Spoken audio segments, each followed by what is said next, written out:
اب رہ گئی بات یہ کہ پینٹ شرٹ پہننا کیسا ہے، جائز ہے کہ ناجائز ہے؟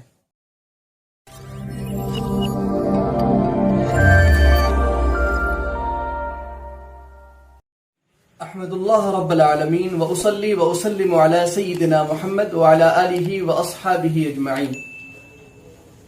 جب اسلام نے یہاں تک کہ تعلیم دی ہے کہ انسان کھانا کیسے کھائے، اس بات کا درس دیا ہے کہ انسان کا سونا اور اٹھنا بیٹھنا کیسا ہو، تو یقیناً اس کی تعلیم لباس کے سلسلے میں بھی کچھ نہ کچھ ضرور ہوگی۔ بالکل ہی آزاد نہیں چھوڑا ہوگا، بلکہ اسلام کے پاس تو ہر چیز خود زاد ہے، خانہ زاد ہے، اپنی ہے۔ ایسا نہیں ہے کہ ایک چیز اسلام نے اپنی لی تو ہم جو ہے معیشت وغیرہ کارل مارکس سے لیں، اگر ہم نے عبادات اور احکام یہاں سے لیے تو ایسا نہیں ہے کہ ہم جو ہے جنسی تعلیم جو ہے فرائض سے لینے چلے جائیں۔ ہر چیز اسلام کی خود خانہ زاد ہے، اپنی ہے۔ لباس کے سلسلے میں بھی ایسا ہی ہے کہ قرآن کریم کی خود سورہ اعراف کی آیت نمبر 26 میں لباس کے دو مقصد کو بیان کیا ہے، یا بنی آدم قد انزلنا علیکم لباسا یواری سواتکم۔ پہلا مقصد یہ ہے کہ لباس جو ہے وہ شرمگاہوں کو ڈھانپنے والا، چھپانے والا ہو، اور دوسرا مقصد یہ ہے کہ زینت اور آرائش ہو، زیب و زینت کے لیے۔ یہ دو مقاصد بیان کیے ہیں قرآن نے۔ پہلے مقصد کو ہم دیکھتے ہیں کہ لباس سطر کو ڈھانکنے والا ہو، اس میں یہ بات یاد رہے کہ لباس ایسا چست نہ ہو کہ جسم نظر آنے لگے، نہ ایسا باریک ہو اور نہ ایسا ہی تنگ ہو، جیسا کہ اس زمانے میں بعض قسم ایسے لباس موجود ہیں مارکیٹ کے اندر جس کو پہننے کے بعد جسم کی بناوٹ، اس کی ساخت اور اس کی شکل نظر آتی۔ یہ اسلامی لباس کا یہ انداز نہیں رہا ہے، بلکہ مکمل جسم کھلا ہوا ہو آرام سے۔ جب ہم نے عبادات رسول اکرم صلی اللہ علیہ وسلم سے لی ہے، نمازیں رسول اکرم صلی اللہ علیہ وسلم سے لی ہے، تو لباس میں ہم ادھر ادھر جانے کے بجائے، اپنی عقل کے گھوڑے دوڑانے کے بجائے نبی اکرم صلی اللہ علیہ وسلم کے دربار میں کیوں نہ چلیں؟ پھر ہم نبی اکرم صلی اللہ علیہ وسلم کے دربار میں چلتے ہیں اور دیکھتے ہیں کہ نبی اکرم صلی اللہ علیہ وسلم کا لباس کیسا ہے۔ تو نبی اکرم صلی اللہ علیہ وسلم اوپر ہمیشہ قمیص پہنا کرتے تھے، نیچے ایک چادر ہوا کرتی تھی، سر پر ایک ٹوپی رکھتے تھے اور اس ٹوپی پر ایک عمامہ پہنتے تھے۔ کبھی کبھی بغیر عمامے کے صرف ٹوپی پہننا بھی ثابت ہے، اور کبھی کبھی نبی اکرم صلی اللہ علیہ وسلم سے دو چادریں بھی ثابت ہیں، یعنی اوپر بھی چادر ہو اور نیچے بھی چادر ہو۔ یہ نبی اکرم صلی اللہ علیہ وسلم کا لباس رہا۔ اسلامی لباس میں یہ تو نہیں کہ اس ڈیزائن کا ہو، لیکن یہ ضرور ہے کہ ان شرائط کا ہو، اور ان شرائط، اس شرائط کو پورا جتنے اچھے سے کیا جائے وہ زیادہ بہتر ہے۔ مثلا اسلامی لباس کے شرائط میں سے ایک یہ ہے کہ وہ لباس سطر کو ڈھانپنے والا ہو، لہذا اگر جو لباس سطر کو مکمل طور پر نہ ڈھانپے اور اس اعضاء کو نہ چھپائے، وہ اسلامی لباس کی تعریف اور ڈیفینیشن میں داخل نہیں ہوگا۔ اور یہ چیز بھی نبی اکرم صلی اللہ علیہ وسلم کے لباس میں زیادہ ملے گی۔ یہ جو ظاہری سنتیں ہیں، سنت، اتباع سنت ہم کرتے ہیں، حالانکہ اتباع سنت کے 7 درجے ہیں۔ پہلا درجہ ہے جو ہم آپ اور کرتے ہیں، مثلا کھانے کی سنتیں کیا ہے، پینے کی سنتیں کیا ہے، لباس کی سنتیں کیا، یہ پہلی سنت ہے۔ تو نبی اکرم صلی اللہ علیہ وسلم کا لباس اسی قسم کا تھا کہ اوپر کرتا، نیچے ایک چادر، ٹوپی، عمامہ، اور کبھی کبھی بغیر عمامے کے رہتے تھے۔ سیدنا عباس رضی اللہ تعالی عنہ جب نبی اکرم صلی اللہ علیہ وسلم کی وفات ہو گئی اور حضور کو غسل دینے کے لیے سیدنا علی وغیرہ پاس میں تھے، تو حضور اکرم صلی اللہ علیہ وسلم کے سر سے پہلی مرتبہ جو ہے وہ عمامہ اتارا گیا، ٹوپی اتاری گئی، تو سیدنا عباس رونے لگے اور کہا کہ میں نے اپنے بھتیجے کا سر کبھی بھی ننگا نہیں دیکھا ہے، پہلی مرتبہ برہنہ سر دیکھ رہا ہوں۔ کتنے عجیب ہیں وہ لوگ جو یہ کہتے ہیں کہ ٹوپی کی کوئی اہمیت نہیں، اور اگر اہمیت اس کی نہیں ہے تو کیا وہ جو انگریزوں والا کیپ ایک پہنا جاتا ہے اس کی اہمیت ہے؟ اگر یہ فرض نہیں ہے تو کیا وہ فرض ہے؟ اگر ہم اس کو فرض نہ سمجھ کر چھوڑ رہے ہیں کہ بھئی سنت ہے، تو اس میں یہ بھی تو ہونا چاہیے کہ وہ والا زیادہ اہمیت کا حامل ہو۔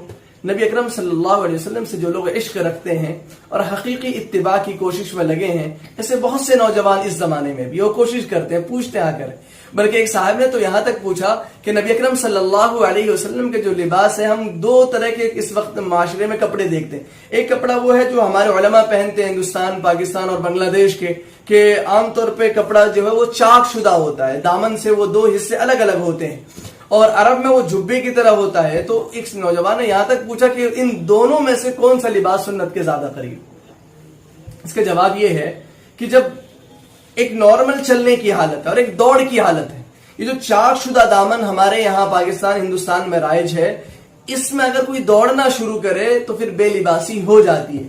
لیکن جو گول دائرے والا جوڑا ہوا ہو جبے کی طرح اس میں بے لباسی نہیں ہوتی، لیکن اس میں بھی یہ ضروری ہے کہ وہ ٹخنے تک نہ ہو، تو وہ پھر سنت سے دور ہو جائے گا. گھٹنے تک ہو، گھٹنے کے قریب ہو تو وہ سنت کے زیادہ قریب ہے. یہ تو نبی اکرم صلی اللہ علیہ وسلم کا لباس کا معاملہ ہو گیا کہ پہلی شرط اس میں یہ ہے کہ لباس سطر کو ڈھانپنے والا ہو. ایک لطیفہ اس سلسلے میں ہے کہ ایک خاتون تھی، وہ اس میں گئی ایک صاحب کے پاس کہ مجھے کپڑے دو، تو صاحب نے، دکان والے نے کپڑا دیا، کہا کہ یہ کپڑا لے لیجیے. انہوں نے کہا کہ خاتون نے کہا کہ مجھے اس سے زیادہ کپڑا دو، اس سے زیادہ باریک کپڑا دو. انہوں نے دوسرا دیا، تو انہوں نے کہا کہ نہیں اس سے بھی زیادہ دو. انہوں نے ایک اور اس سے زیادہ کپڑا باریک دیا. انہوں نے کہا کہ اس سے بھی زیادہ باریک دو. تو وہ دکان والے نے کہہ رہے کہ بہن اتنے میں ہی سب کچھ نظر آ جائے گا، لے کے جاؤ.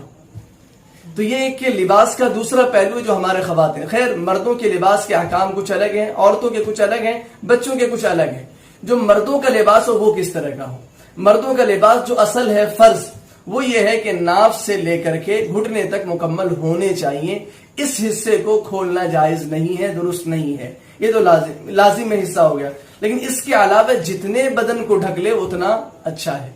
اسی طریقے سے مرد کے لیے یہ منع کیا گیا ہے کہ مرد ریشم کا لباس نہ پہنے، ریشمی لباس سے منع گیا. تیسری چیز جو مرد کے لباس میں ہے کہ وہ اس کا پائجامہ یا کرتا جو ہے وہ ٹخنے سے نیچے نہ ہو. ٹخنے سے نیچے جو حصہ ہوگا وہ جہنم کا ایندھن بنے گا، جہنم کی آگ میں جلایا جائے گا. ہمارے یہاں یہ کہا جاتا ہے کہ اسے پینٹ فولڈ کریں یا نہ کریں، بہتر ہے فولڈ کر لیا کریں. آپ کو معاشرے میں تو ہر طرح کے لوگ مل جائیں گے، لیکن بہتر یہ ہے. اس سلسلے میں قرآن کریم کا انداز دیکھیں، احادیث کا انداز دیکھیں. جس چیز کو قرآن جہنم کی طرف پھیر دے، شیطان کی طرف پھیر دے، وہ اللہ کے نزدیک ناپسندیدہ ہوتا ہے. اور جس چیز کو جنت کی طرف پھیر دے، اہل ایمان کی طرف پھیر دے اور فرشتوں کی طرف پھیر دے، وہ پسندیدہ ہوتا ہے اللہ کے نزدیک. جب ٹخنے سے نیچے پاجامے کو کہہ دیا گیا کہ یہ جہنم کی طرف جائے گا تو اس کا مطلب ہے کہ یہ حصہ اللہ کو ناپسند ہے. اب قرآن کریم کی ڈھیر ساری آیت اس پر اتارتے جائیے کہ کہاں کہاں پر اللہ رب العزت نے اپنے کلام کو، اپنے احکام کو پھیرا ہے جنت والوں کی طرف، کہاں جہنم والوں کی طرف، کہاں ملائکہ فرشتوں کی طرف اور کہاں شیطان کی طرف. تو جہاں فرشتوں کی طرف پھیر دیا سمجھو وہ کام اچھا ہے، جہاں شیطان کی طرف پھیر دیا سمجھو وہ کام برا ہے، اس سے بچنا چاہیے. تو لباس کے سلسلے میں بھی مردوں کو ٹخنے سے نیچے سے بچنا چاہیے. اور بعض تو اس زمانے میں رپورٹیں بھی آئی ہے کہ ٹخنے سے نیچے اگر کوئی پاجامہ پردے پہنے تو اس کی مردانگی کے اندر دھیرے دھیرے آہستہ آہستہ رفتہ رفتہ ایک قسم کا ضعف اور کمزوری اس کو محسوس ہونے لگ جاتی. اب رہ گئی بات رنگ کی. تو رنگ کے سلسلے میں نبی اکرم صلی اللہ علیہ وسلم نے سفید کپڑے کو زیادہ پسند فرمایا ہے اور بہت ساری روایات اس سلسلے میں ہیں. زیادہ پسندیدہ بلیک بھی پہنا ہے، اسی طریقے سے ہرا بھی پہنا اور لال بھی پہنا ہے.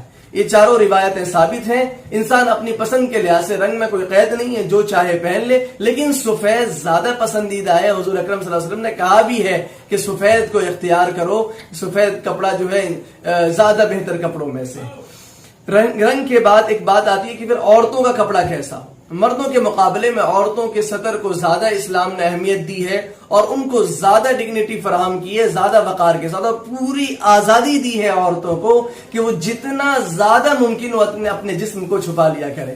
اور ان کا سطر جو ہے سر سے لے کر کے پیر تک تمام حصہ ہے. البتہ پیر کا جو ظاہری حصہ جس سے چلتے ہیں وہ، اور ہاتھ کا وہ ظاہری حصہ جس سے چھوتے ہیں وہ، اور یہ فیس، اتنے کی اجازت دی ہے تاکہ اس اتنے حصے کو وہ نہ ڈھانکنا چاہے تو اس کی اجازت دی ہے. لیکن باہر جب نکلا کریں تو یدنین علیہن من جلابیبہن، قرآن عظیم میں سورہ احزاب میں صاف آیت ہے کہ ایک چادر اوپر سے رکھ لیا کریں تاکہ ان اعضاء کا بھی ستر ہو جائے، ان کو بھی چھپا لیا جائے. اس میں کوئی قید کی بات نہیں ہے، بلکہ آزادی ہے پورے مکمل. انسان کی فطرت، اس کا نیچر ہی یہی ہے کہ وہ انسان اپنے جسم کو چھپانا چاہتا ہے، سطر کو ڈھانپنا چاہتا ہے اور اپنے جسم کو نمایاں نہیں کرنا چاہتا. لیکن اس زمانے کی کیا کہیے کہ پہلے تو وہ فلموں اور ڈائلاگوں اور دیگر چیزوں کے ذریعے انسان کا ذہن بدل دیتے ہیں، اور ذہن جب بدل جائے، طبیعت ٹیڑھی ہو جائے تو ٹیڑھے پیر کو ٹیڑھا جوتا صحیح لگ جاتا ہے. تو ہماری طبیعتیں بدلی گئی اور ذہنوں پر بار بار ڈالا گیا ہے، اس لیے لگتا ہے. آپ کو یہ چیز نظر آتی ہوگی کہ پہلے لباس جو ہے مردوں کے وہ مکمل ہوا کرتے تھے، عورتوں کے بھی مکمل ہوا کرتے تھے. اب مردوں کے لباس تو بڑھتے جا رہے ہیں، عورتوں کے لباس دھیرے دھیرے چھوٹے ہوتے جا رہے ہیں، اور یہ عورتوں سے آگے نکل کر یہ بچے اور بچیوں تک پہنچ گئے کہ بچوں کے لباس بھی ایسے مکمل رکھے جاتے ہیں، اور بچیوں کے لباس ان کو دھیرے دھیرے جو ہے چھوٹا کپڑا پہنایا جاتا ہے، آستین ہے، بازو میں کھلے ہوئے، پیر کھلے ہوئے ہیں، اور جسم کے دیگر اعضاء کھلے ہوئے ہیں۔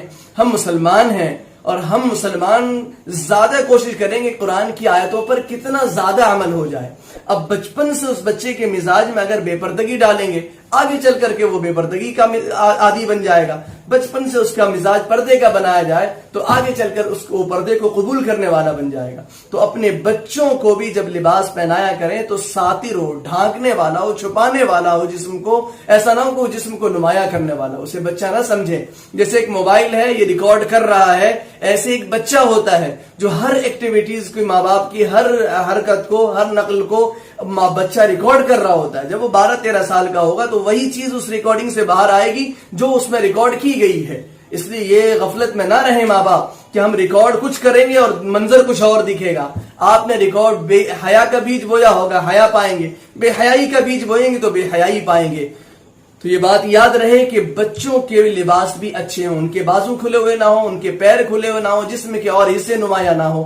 عورتیں بالخصوص تمام حصے کو ڈھانک کر چھپا کر کے رکھیں۔ مرد کے لیے بھی لباس پورا ہی ہے، لیکن یہ ہے کہ جب تنگی کا دور ہو اور جب فقر و فاقہ ہو، اس وقت کے احکام الگ ہے کہ بالکل فرض حصہ اتنا ناف سے لے کر کے اور گھٹنے تک کا ہے، لیکن اگر لباس مکمل موجود ہو تو انسان کو پورا ہی اہتمام کرنا چاہیے، اللہ کی نعمتوں کا اثر ظاہر ہونا چاہیے۔ اب رہ گئی بات یہ کہ پینٹ شرٹ پہننا کیسا ہے، جائز ہے کہ ناجائز ہے؟ دیکھیے جواز کا معاملہ تو ہے کہ بھئی آپ پہن سکتے ہیں، جائز ہے۔ آپ یہ بھی کہہ سکتے ہیں کہ بھئی اسلام نے کوئی ڈیزائن، کوئی شیپ نہیں دیا، لیکن شرائط دی ہے، اور وہ شرائط پوری ہوتی ہیں انہی کپڑوں میں جو نبی اکرم صلی اللہ علیہ وسلم سے ثابت ہیں۔ تو پورے ذوق کے ساتھ، پورے شوق کے ساتھ اس ظاہری صورت کو بنا۔ دیکھیے فوجی جو ہے فوجی ڈریس میں آتا ہے، اس کی ایک اہمیت ہوتی ہے، پولیس اپنے لباس میں آتا ہے، اس کی ایک اہمیت ہوتی ہے، کلیکٹر اپنے انداز میں آتا ہے، اس کی اہمیت ہوتی ہے۔ اگر اس کا لباس ختم ہو جائے تو اس کی پہچان ختم ہو جاتی ہے۔ مجھے یہ بتائیے کہ آپ میں سے کوئی شخص کہیں باہر جائے ٹی شرٹ پینٹ پہن کر کے، تو وہ شخص دیکھ کر کے پہچان سکتا ہے کہ یہ کس قوم کا ہے؟ نہیں پہچان سکتا۔ لیکن ایک شخص ایسا ہے جو کرتا پائجامہ پہن کر کے جائے اور سر پر ٹوپی یا عمامہ ہو تو سامنے والا دیکھتے ہی بغیر نام کے پہچان لے گا کہ یہ مسلمان قوم سے۔ تو ایک درجے میں یہ ہماری قوم کا شعار اور ہماری قوم کی پہچان اور شناخت بھی بن چکی ہے۔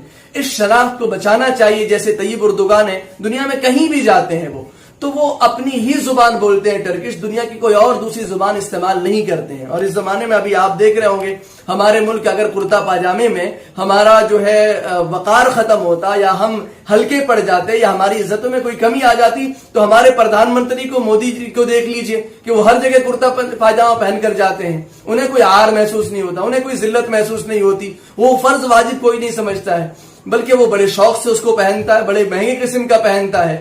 تو اس لباس کو جو اس قوم کا تھا اور سنت سے قریب تھا، میں یہ نہیں کہہ رہا کہ مودی سنت کو اپنا رہا ہے، لیکن یہ تو ضرور ہے نا کہ یہ سنت کے قریب لباس ہے۔ جب وہ اس عہدے پر رہ کر پہن سکتا ہے تو ہم عام لوگ کیوں نہیں پہن سکتے؟ اللہ تبارک و تعالیٰ سے مانگا کریں اس چیز کو کہ اے مولا کریم ہمیں نبی اکرم صلی اللہ علیہ وسلم کی ہر چھوٹی بڑی باتوں کا عادی بنا دے، سنتوں کا ہمیں ایسا التزام ہو جیسے ہمیں پانی کا التزام ہوتا ہے۔ ایک شعر ہے کہ میرے مولا تیرے محبوب کی شباہت، تیرے محبوب کی یارب شباہت لے کے آیا ہوں، تیرے محبوب کی یارب شباہت لے کے آیا ہوں، حقیقت اس کو تو کر دے میں صورت لے کے آیا ہوں۔ تو ہم محبوب کی صورت بنا لیں گے نا تو اللہ کو پسند آ جائیں گے۔ جو اللہ کو پسند آ جائے اللہ تبارک و تعالیٰ ایسے بندے کو کامیاب کر دیتا ہے۔ اور سنت پر اتباع کی نیت سے اگر پہنیں گے تو اجر بھی بڑھ جائے گا۔ سنتوں کی مثال ایسی ہے کہ اپنے اعمال میں، اپنی زندگی میں جتنی سنتیں بڑھائیں گے اتنا نور پیدا ہوگا۔ مثلا یہ ایک کمرہ ہے، اس میں 2 بلب ہیں، تو 2 بلب کی جگہ اگر 4 بلب لگا دے روشنی بڑھ جائے گی، اگر 4 بلب کی جگہ 40 بلب لگا دی اور روشنی بڑھ جائے گی۔ تو جو لوگ اپنی زندگی میں روشنی اور نور چاہتے ہیں وہ سرکار دو عالم صلی اللہ علیہ وسلم کی ہر عمل کے اندر سنتوں کو اپنا لیں۔ جتنا گڑ ڈالیں گے اتنا میٹھا ہوگا۔ نبی اکرم صلی اللہ علیہ وسلم کی جتنی سنتیں اپنائیں گے زندگی اتنی خوبصورت اور اچھی ہوتی جائے گی۔ اللہ تبارک و تعالی مجھے اور آپ کو اسلامی لباس، اسلامی شعائر اور اسلامی کوڈ اور نظام اور ضابطے کے ساتھ ہمیں زندہ رہنے کی توفیق اور ہمت عطا فرمائے۔ وآخر دعوانا الحمدللہ رب العالمین۔